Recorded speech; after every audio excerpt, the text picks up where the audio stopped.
আসসালামু আলাইকুম সুপ্রিয় দর্শক সবাই কেমন আছেন? দেখেন আজকে সৌদি আরব একটা বাসার সামনে আসছি। আমি অনেক তৃষ্ণাক্ত পানি পান করার জন্য। তখন দেখলাম যে একটা ছাগলের চামড়া, এই যে দেখেন বিশ্বাস করবেন কিনা জানি না, এই যে ছাগলের রুম্বাগুলো, ছাগলের চামড়া শুকিয়ে এটার ভিতরে পানি রাখার একটা পাত্র বানিয়েছে। সেই সেখান থেকে পানি পান করলে অনেক তৃষ্ণা মিটে, পানি ঠান্ডা থাকে ফ্রিজের চেয়েও, মানে প্রাকৃতিক উপায়ে পানি ঠান্ডা রাখার উপায় আর কি। তো আমি পানি পান করব, দেখা যাক কিরকম। আজকে জানি না আমার ভিডিওটার মধ্যে ছাগলের চামড়ার যে পাত্রটা কিরকম দেখা যাচ্ছে। তার মধ্যে আমি এক গ্লাস পানি নিয়ে নিলাম অলরেডি। বিসমিল্লাহির রহমানির রহিম, পানি বসে পান করতে হয়।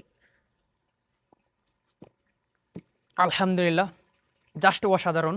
দেখেন আসলে কিন্তু এটা একটা ছাগলের চামড়ার একটা পাত্র, এটার ভিতরে হয়তো অনেক সুন্দর একটা কোয়ালিটি করে রাখছে। পানি পান করছি আলহামদুলিল্লাহ, সেটা আসলে দেখার শুনে অনেক ভালো লাগলো। আপনাদের কেমন লাগলো কমেন্টে জানাবেন।